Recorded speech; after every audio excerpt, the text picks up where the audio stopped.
শুভ সকাল অচিনপুর। যেই নদীটি বয়ে চলেছে এর নাম ডাহুক নদী। আমরা রয়েছি পঞ্চগড়ের তেঁতুলিয়াতে।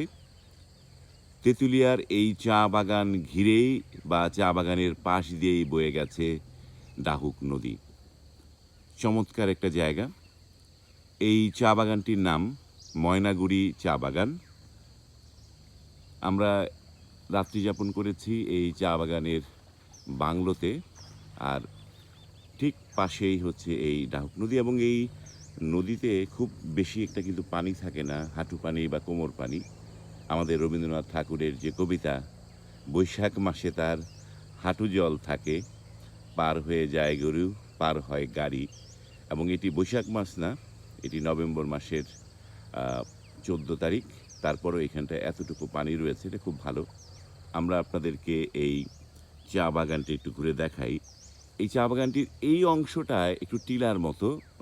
নর্মালি আমাদের বা সিলেট, দার্জিলিং, শিলিগুড়ি অঞ্চলের যে চা বাগান অনেকটা তেমন মনে হচ্ছে।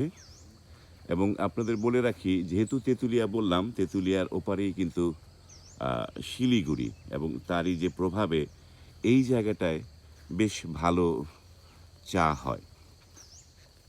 আমাদের অচিনপুরের আরও টিম যারা, তারা ঘুমিয়ে আছে, কারণ আমরা অনেক রাত পর্যন্ত জ্যোৎস্না বিলাস করেছিলাম। এবং আমার হঠাৎ ঘুম ভেঙে যায়। ঘুম ভেঙে আমার মনে হলো যে সকালের শুভ্র আলোয় আপনাদের এই ময়নাগুড়ি চা বাগানটা দেখতে কেমন লাগে সেটি আপনাদেরকে দেখাই।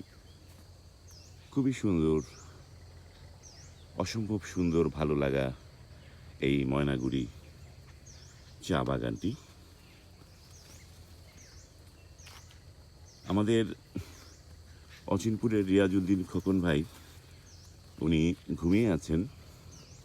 আর আমাদের অচিনপুরের আরও একজন কবি, যার কথা আমরা মাঝে মধ্যে অচিনপুরে আপনাদেরকে শোনাই, সেই কবি যদিও ঢাকায় আছে, উনি আসতে পারেনি। সেই কবিকেও মিস করছি।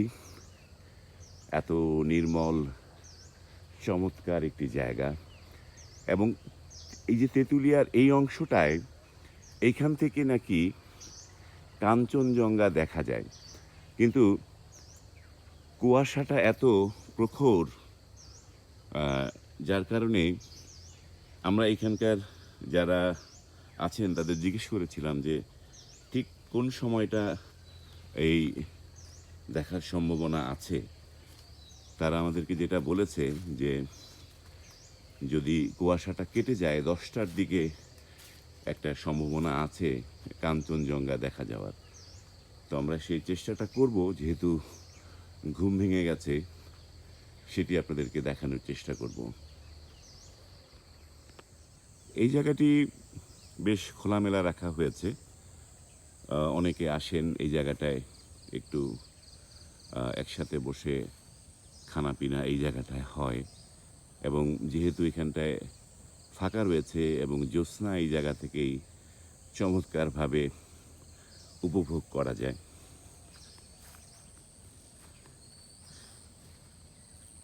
ভিউয়ার, যে কথা বলছিলাম, যে যেভাবে আমাদের সমতলে যে চাষগুলো যেই পদ্ধতিতে হয়, এখানটাও সেম একই পদ্ধতিতেই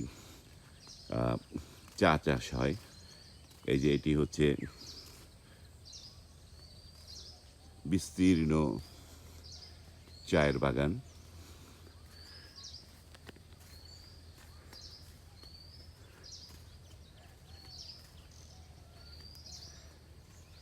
নগরের কাছাকাছি থাকলে বিভিন্ন গাড়ির হর্নের শব্দ, যান্ত্রিক শব্দ, এগুলো এই জায়গাটায় পাওয়া যায় না। এই জায়গাটায় শুধু প্রকৃতির শব্দ, নিস্তব্ধতা, পাখির ডাক, ঘুঘুর ডাক, নানা ধরনের শব্দ আলোড়িত করে। যারা প্রকৃতিপ্রেমী তারা আসলে এই জায়গাগুলোই পছন্দ করে।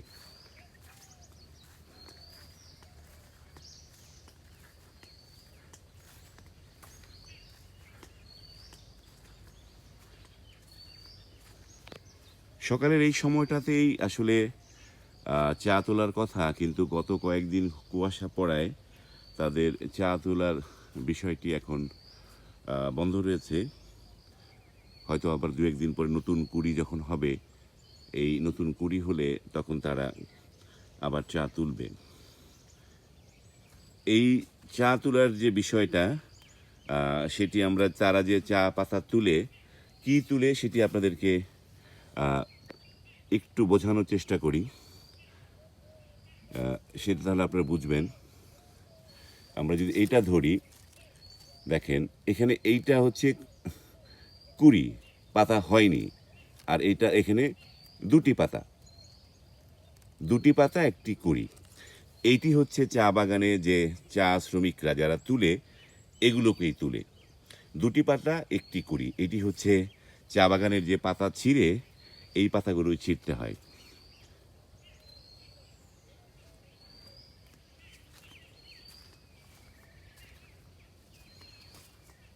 এটি হচ্ছে যে বাংলো, যে বাংলোতে আমরা আছি।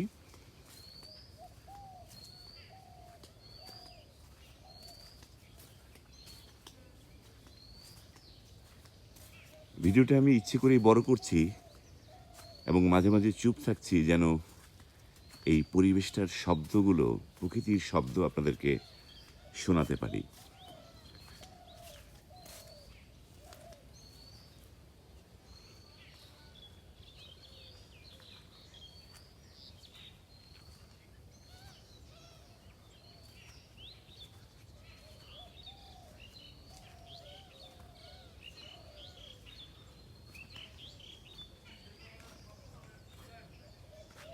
এই যে দেখেন, একটা সুবিশাল একটা চা বাগান, এবং এই যে সড়কটা, দুই পাশে মেহগনি গাছ, তারপরে এই যে রাস্তাটা অসম্ভব ভালো লাগে। এই পাশেও রয়েছে।